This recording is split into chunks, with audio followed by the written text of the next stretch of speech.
Bonjour, alors un petit peu de série aujourd'hui, enfin. Il s'agit de résoudre l'exercice suivant. Pour tout n appartenant à n étoile, un égale ln de 1 sur racine de n moins ln de sinus de 1 sur racine de n, et on vous demande de déterminer la nature de la série des un. Vous pouvez vous donner, allez, peut-être une dizaine de minutes avant de regarder la correction. Correction. Que fait-on avec ça? Bon, peut-être regarder la limite de ce terme un en espérant peut-être de trouver une limite qui n'est pas 0. Si jamais on trouve que un tend vers autre chose que 0, on peut en conclure que la série des un diverge grossièrement. Mais si je trouve 0 comme limite, malheureusement je suis bloqué. Bon, déjà rien que pour la limite, là je vois quelque chose de compliqué pour moi. Je vois du 1 sur racine de n, qui va donc tendre vers 0 quand n tend vers l'infini. Là ça va tendre vers moins l'infini. Là, ça va aussi tendre vers moins l'infini, en fait, si je calcule sinus de 1 sur racine de n. Donc la limite, c'est 0, 0 plus, et ln en 0, bah, ça va faire du moins l'infini, moins l'infini, forme indéterminée. Bon, c'est pas ce à quoi on pense directement, mais si jamais on avait envie de voir la limite de ce machin, bon, c'est pas simple. Bon, que faire alors? Peut-être comparer le terme général de cette série au terme général d'une série qu'on connaît mieux. Ce qu'on fait souvent, c'est essayer de trouver un équivalent. Bon, là, c'est une différence. Mauvais plan. Un développement limité, peut-être. Bon, alors, en l'état, développement limité de ln en 0, aïe, non, certainement pas. Que faire? On va déjà regrouper peut-être les ln. Donc, quel que soit n appartenant à n étoile, un est en fait égal à... Alors, bonne question déjà, pourquoi un est bien défini? On va répondre à ça, même si l'énoncé ne le dit pas expressément, ne le demande pas expressément. Quel que soit n appartenant à n étoile, eh bien, on va commencer par dire que 1 sur racine de n, donc surtout ce terme-là, quoi. ln de sinus de 1 sur racine de n. Comment m'assurer que sinus de 1 sur racine de n est toujours strictement positif? 1 sur racine de n, ça appartient à 0 ouvert, 1 fermé, qui est lui-même inclus dans 0 ouvert, pi sur 2 ouvert, et sinus est strictement positive sur cet intervalle, sur l'intervalle ouvert, 0 ouvert, pi sur 2 ouvert. Donc, pi sur 2 ouvert, j'aurais pu faire moins pi sur 2, vraiment. Faire moins pi sur 2. Donc, sinus de 1 sur racine de n, strictement positif. Et un est bien défini. Un est bien défini, donc pour tout n appartenant à n étoile. Ok, mais maintenant, que faire de ce un? Donc, quel que soit n appartenant à n étoile, un n'est autre que, donc si j'utilise une propriété simple de calcul de ln, donc ça fait ln de 1 sur racine de n divisé par ça, sinus de 1 sur racine de n, ça nous fait donc ln de 1 sur racine de n, sinus de 1 sur racine de n. Bon, là on est parti, on voit à peu près quel genre de calcul on peut faire, donc ln de 1 sur x, bon, ça fait moins ln de racine de n, sinus de 1 sur racine de n. Qu'est-ce que je peux bien faire? Donc, attention à ne pas manipuler un équivalent là pour ensuite l'appliquer à ln, j'ai pas le droit a priori en général. Donc je vais plutôt essayer un développement limité de sinus en 0. Bah oui, parce que 1 sur racine de n va tendre vers 0. Ça nous fait quand n tend vers plus l'infini, donc là j'ai mis quel que soit n appartenant à n, donc je vais peut-être temporiser un peu, donc un égale quand n tend vers plus l'infini, moins ln de racine de n. Bon, alors, quel ordre pour ce dl? Donc je rappelle, ici, aïe, zut, bien froisser la feuille. Sinus x égale quand x tend vers 0. Bon, ça commence par du x. Ensuite, si j'ai envie d'aller un petit peu plus loin, est-ce que j'ai envie d'aller un petit peu plus loin déjà? Ou pourquoi pas? Donc, est-ce que ça suffirait? Donc, je peux faire un dl à l'ordre 1. Un dl à l'ordre 1, ça ferait x plus petit o de x. Ça, c'est un dl à l'ordre 1 de sinus en 0. Un dl à l'ordre 2, ça serait quoi, tiens? Un dl à l'ordre 2 serait tout simplement le même, sauf que au lieu de mettre petit o de x, je mets petit o de x carré. Bah oui, parce que le terme en x2, le coefficient devant le terme en x2 est nul.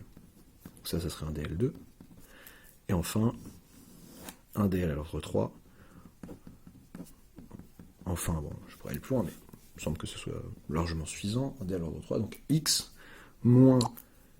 qu'est-ce qui fait ce bruit? X moins x3 sur 3 factoriel plus petit O de x3.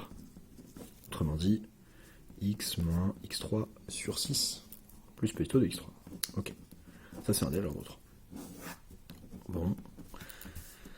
Alors, pourquoi je fais tout ça, en fait, moi Moi, le but, en fait, c'est d'essayer de comparer UN au terme général d'une série dont je connaîtrais la nature potentiellement, et je pourrais utiliser des théorèmes sympas sur comparaison de séries à terme positif, il faut bien garder ça en tête. Et du coup, ça serait bien si je faisais apparaître du 1 sur n2, ou des choses... comment dire, je veux avoir une précision qui est au moins en 1 sur n2, 1 sur n2, 1 sur n3, etc. Si jamais j'ai un terme prépondérant qui est 1 sur n, je vais pouvoir expliquer que ma série est divergente. Et alors là j'ai du racine de n, et la question que je me pose, c'est à quelle précision. Donc déjà, je commence par 1 sur racine de n. Donc x, c'est 1 sur racine de n ici. Donc là, si je fais racine de n fois racine de n, donc fois 1 sur racine de n, ça fait du 1 déjà. Bon, bof. Je peux me dire plus... Si je m'arrête à plus petit O de 1 sur racine de n, ça va faire du ln de 1 plus petit O de 1, et ça sera pas du tout suffisant, je sais juste que ça tend vers 0. Donc, est-ce que je ne rajoute pas plus petit O, donc un dl à l'ordre 2, donc plus petit O de donc x carré, qui est donc 1 sur n. Voyons voir ce que ça me fait. Eh bien, je vois rapidement que ça fait du ln de, après du moins ln de 1, plus petit O de 1 sur racine de n. Donc je pourrais montrer que je suis équivalent à quelque chose qui est du petit O de 1 sur racine de n. Malheureusement, c'est pas suffisant, parce que la série des 1 sur racine de n diverge, mais moi, qui serais un petit O de 1 sur racine de n, je pourrais pas savoir ce qu'il en est de moi. Donc je vais devoir faire un DL à l'ordre 3. Un DL à l'ordre 3, donc 1 sur racine de n, moins moins 1 sur 6n racine de n, du coup. Oui, parce que ce serait donc là, c'est mon x qui est du n puissance... donc 1 sur n puissance 1,5, donc ça ferait du 1 sur n puissance 3,5. Plus petit o de 1 sur n racine de n. Ok. Il n'y a pas une parenthèse qui manque. Oui, parce que j'ai mis ln là.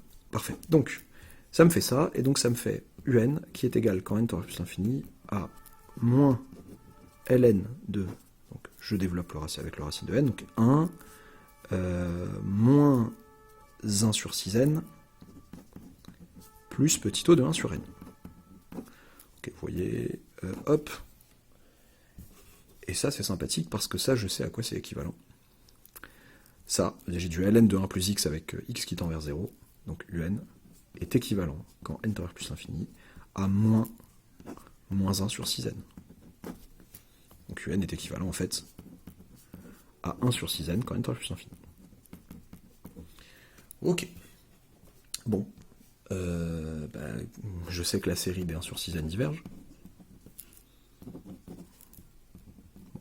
Je me permets des abréviations qu'il ne faut pas faire dans les copies, bien sûr qu'il ne faut pas mettre dans les copies. Donc CF, divergence de la série harmonique, si on veut. Ou alors une série de Riemann comme les autres, sauf que le alpha, là c'est du somme des 1 sur n puissance alpha avec alpha égale 1. Bon, la constante multiplicative n'y change rien. Et je rappelle que série des 1 sur n alpha, n puissance alpha converge si et seulement si alpha est strictement plus grand que 1. Ok, alors par divergence de la série harmonique, là j'ai mis... Très bien, et bah du coup, qu'est-ce que je vais dire à la fin? Par comparaison, tac, deux séries à terme positif, je vais écrire SATP, j'ai l'impression que mon appareil manque de mémoire. Par comparaison de séries à terme positif, eh bien, la série des UN diverge. Série à terme positif, parce que celle-ci est vraiment une série à terme positif, et que si UN est en fait équivalent à 1 sur 6n quand n tend vers plus l'infini, eh bien, la suite UN est bien au moins positive à partir d'un certain rang, si elle est équivalente à une autre suite qui, elle, est positive. Et donc je peux bien parler du théorème de comparaison des séries à terme positif. Voilà, donc la série UN est divergente. La série des UN, pardon, est divergente. A très bientôt pour une nouvelle vidéo.